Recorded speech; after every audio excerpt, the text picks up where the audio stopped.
hosts and their guests consider the latest assaults on norms from this White House and ask if we are in or heading for a constitutional crisis. You write in your new book, the trouble with Donald had started long before he entered school. At home, he tormented his little brother, Robert, a year and a half younger, and seemed to have nothing but disdain for everybody else, including and perhaps especially his mother. The kids in the neighborhood alternately despised and feared him. He had a reputation for being a thin-skinned bully who beat up on younger kids, but ran home in a fit of rage as soon as somebody stood up to him. I mean, it's fascinating to hear that description of a little boy and seeing the man.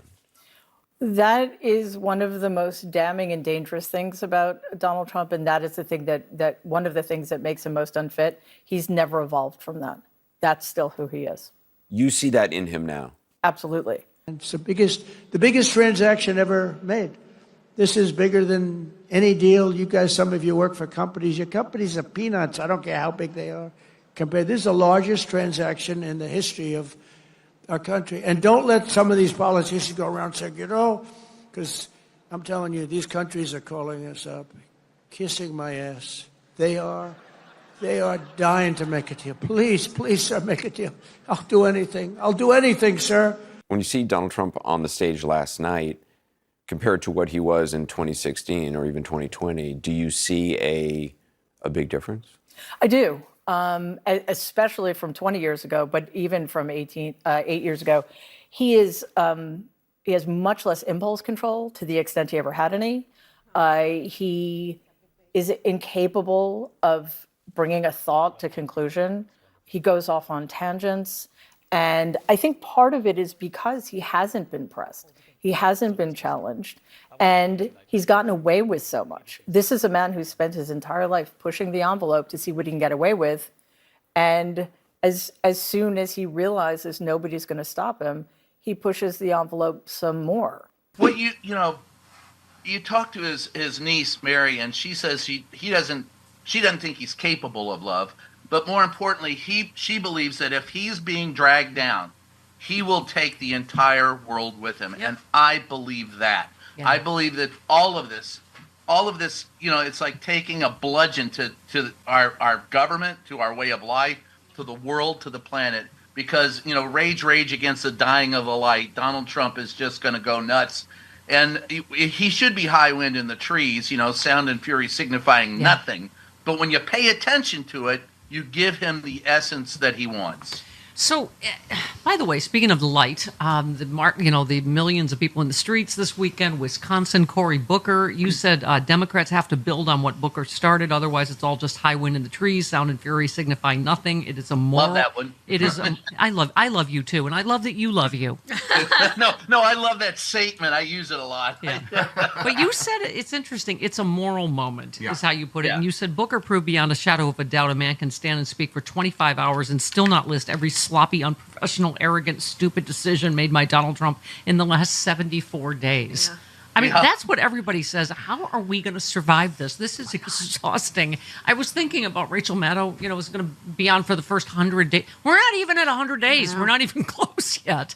78, are we? I think 78 today. Super 78. Coming up next, the best hits of 78. Let's go down to the ground and screw over America. I feel like I'm back on Chicago's Classic Rock, WCKG. Okay. That's it. Super 78. All right. Yeah, go ahead. The thing about Donald Trump is he is burning it all down. The thing about the people that support him, I try to talk to them because I just try to figure out where they're at and what would it take. And every time I say, all right, what would it take for you not to, to back Donald Trump? And they give me for instance. Well, there was a former reporter from him. If he ever went after reporters, I wouldn't support him anymore. I said, okay, he's going after reporters.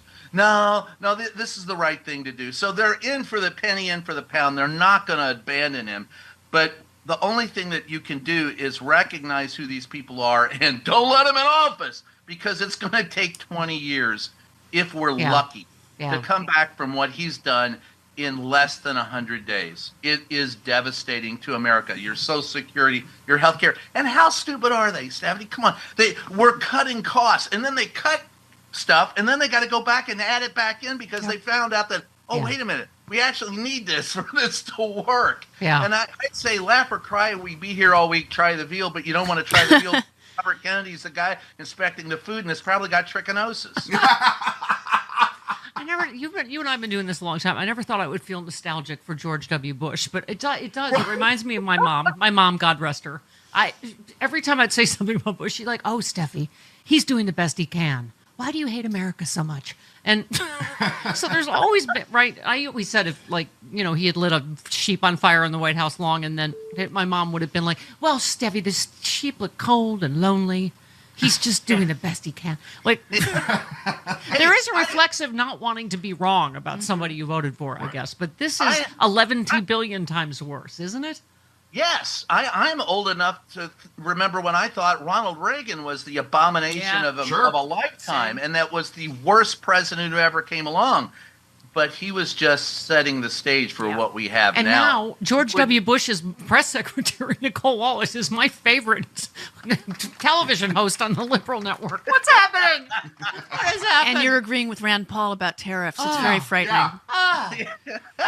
Stop making me like Rand Paul.